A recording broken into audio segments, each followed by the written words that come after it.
الحمد للہ لولیہ والصلاة والسلام علی رسولہ وعلی آلہ وصحبہ اجمعین، اما بعد۔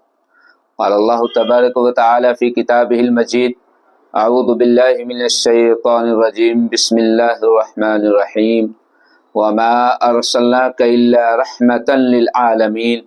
وقال النبی علیہ الصلاة والسلام: لا یؤمن احدکم حتی اکون احب الیہ من والدہ وولدہ والناس اجمعین، او کما قال علیہ الصلاۃ والسلام۔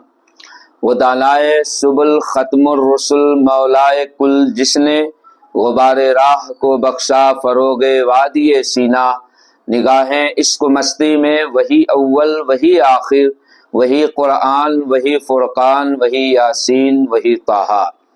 گر ارض و سما کی محفل میں لولا کلمہ کا شور نہ ہو، یہ رنگ نہ ہو گلزاروں میں، یہ نور نہ ہو سیاروں میں۔ میرے اسلامی دینی بھائیوں، یوں تو آنے کو بہت آئے، ہر زمانے میں آئے، لیکن سلام ہو اس نبی آخر الزماں پہ جو بڑی کٹھن گھڑیوں میں آئے۔ وہ آئے تو آتے چلے گئے، بڑھے تو بڑھتے چلے گئے۔ آپ صلی اللہ علیہ وسلم نے اپنی آمد پربہار سے جن علاقوں میں دشمنوں کی تعداد تھی، ظالموں کی تعداد تھی، جہاں مظلوموں کی سسکیوں کی آوازیں آ رہی تھی، جہاں غم کے آنسو ٹپک رہے تھے، آپ علیہ الصلاۃ والسلام نے وہاں عدل اور انصاف کی فضا قائم کی، وہاں انصاف کے چراغ روشن ہوئے اور وہاں غم کا مداوا ملا۔ وہ لوگ جو صحرا نور تھے، جو یہاں وہاں بھٹک رہے تھے، جن کو دنیاوی زندگی میں صحیح تہذیب اور تمدن سے واسطہ نہیں تھا، آپ علیہ الصلاۃ والسلام نے اپنی آفاقی تعلیمات کے ذریعے ان کی اصلاح کی، اور جو خود نہ تھے راہ پر اوروں کے ہادی بن گئے۔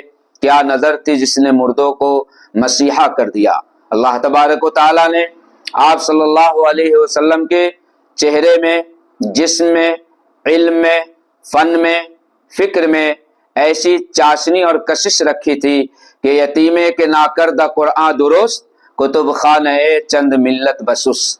اللہ تبارک تعالیٰ نے آپ کو جسمانی اعتبار سے بہت ہی خوبصورت بنایا تھا۔ حضور علیہ الصلاۃ والسلام جب ہجرت کے موقع پہ معبد خزائیہ کے خیمے سے گزر رہے تھے، تو جو تصویر وہاں سے سامنے آ رہی ہے، اور حضرت حسن ابن علی رضی اللہ تعالیٰ عنہ، حضرت عائشہ صدیقہ رضی اللہ تعالیٰ عنہ، اسی طریقے سے متعدد صحابہ کرام کی وہ روایات جس کو سیدنا امام ترمذی رحمۃ اللہ علیہ نے شمائل ترمذی میں ذکر کیا ہے، وہ یوں ہیں: آپ صلی اللہ علیہ وسلم کی پیشانی چوری اور چمکدار تھی، ناک آپ کی کھڑی تھی، آپ کا جسم بالکل گھٹا ہوا تھا۔ حضور علیہ الصلاۃ والسلام نہ بہت زیادہ لمبے تھے نہ پستہ قد تھے۔ اللہ تبارک و تعالیٰ نے آپ کو حسن و جمال کے ساتھ معتدل القامہ بنایا تھا۔ حضور علیہ الصلاۃ والسلام کے سر کے بال، جس کے بارے میں کئی طرح کی روایتیں آ رہی ہے۔ ایک روایت یہ ہے کہ حضور علیہ الصلاۃ والسلام کے بال بالکل سیدھے بھی نہیں تھے، بالکل گھنگریالے بھی نہیں تھے، بلکہ درمیانی تھے اور مونڈھوں تک آتے تھے۔ دوسری روایت یہ ہے کہ حضور علیہ الصلاۃ والسلام کے بال گردن تک آتے تھے۔ تیسری روایت یہ ہے کہ آپ صلی اللہ علیہ وسلم کے بال کان کی لو تک آتے تھے۔ گویا کہ حضور علیہ الصلاۃ والسلام کے سر کے بال تین طریقے سے آقا علیہ الصلاۃ والسلام سے رکھنے کے بارے میں منقول ہیں، جس کو محدثین اور فقہا نے وفرا، لما، جمعہ کی تعبیر سے یاد کیا ہے۔ حضور علیہ الصلاۃ والسلام نہایت ہی خوش اخلاق واقع ہوئے تھے۔ اللہ تبارک تعالیٰ نے ظاہری حسن بھی دیا تھا، جمال بھی دیا تھا۔ حضرت عائشہ صدیقہ رضی اللہ تعالیٰ عنہ فرماتی ہے کہ اللہ تبارک و تعالیٰ نے آقا علیہ الصلاۃ والسلام کی پیشانی میں وہ روشنی رکھی تھی کہ تاریک راتوں میں، تاریک کمرے میں ہم اگر سوئی کے ناکے میں دھاگا لگانا چاہتے تو لگا سکتے تھے۔ روایت آ رہی ہے، آپ صلی اللہ علیہ وسلم مسجد نبوی میں ہیں، صحابی رسول فرماتے ہیں کبھی ہم چاند کو دیکھتے تھے اور کبھی آپ کو دیکھتے تھے۔ ہم نے یہ فیصلہ کیا کہ حضور علیہ الصلاۃ والسلام چاند سے بھی بہت زیادہ خوبصورت تھے۔ حضرت صفیہ رضی اللہ تعالیٰ عنہ کی روایت علامہ سامی نے نقل کیا ہے کہ آپ صلی اللہ علیہ وسلم دوپہر کے وقت سخت گرمی میں آرام فرما رہے تھے۔ ہم نے آپ کے جسم سے ٹپکنے والے پسینے کو روئی کے فاہے کے اندر جذب کیا اور اسے ایک قارورے کے اندر ڈال دیا۔ جب کبھی بھی سہیلیوں کے پاس خواتین کی مجلس میں ہمیں جانا ہوتا تھا تو ہم آپ صلی اللہ علیہ وسلم کے اس پسینے کو خوشبو کے طور پر استعمال کیا کرتے تھے۔ صحابیات کا بیان ہے کہ حضور علیہ السلام کے پسینے کے اندر مشک عنبر سے بھی زیادہ بہترین خوشبو تھی۔ اللہ تبارک تعالیٰ نے آقا علیہ السلام کو جاذب نظر بنایا تھا، جو کوئی بھی دور دراز سے آتا آپ کے حسن اور جمال کا شیدائی ہو جاتا تھا۔ حضور علیہ السلام کے کھانے اور لباس کے بارے میں روایتیں آ رہی ہے۔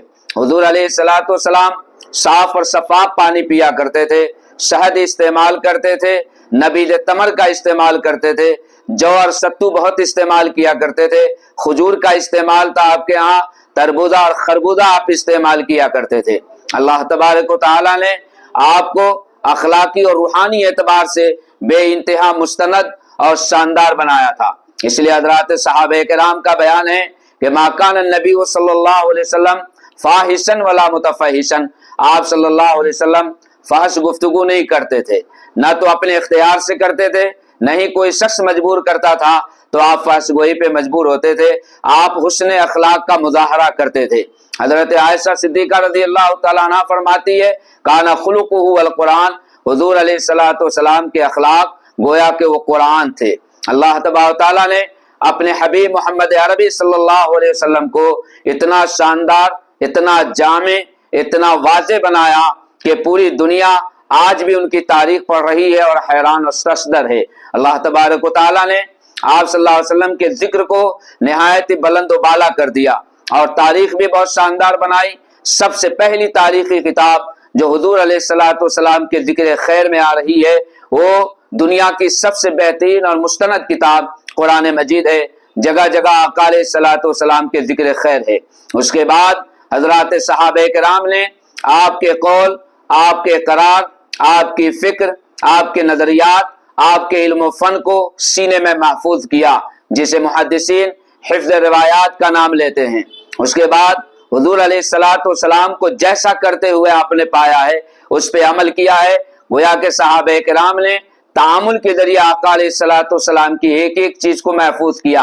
اور تیسری شکل صحابہ کرام نے آقا علیہ السلام کے سارے فرامین کو نہایت ہی اچھے انداز میں لکھا اور اس استناد کے ساتھ لکھا کہ محدثین نے صاف اعلان کر دیا حضرات صحابہ کرام کے بیان، حضرات صحابہ کرام کی تحریرات، حضرات صحابہ کرام کے فرامین میں ذرہ برابر بھی شک اور شبہ کی گنجائش نہیں ہے۔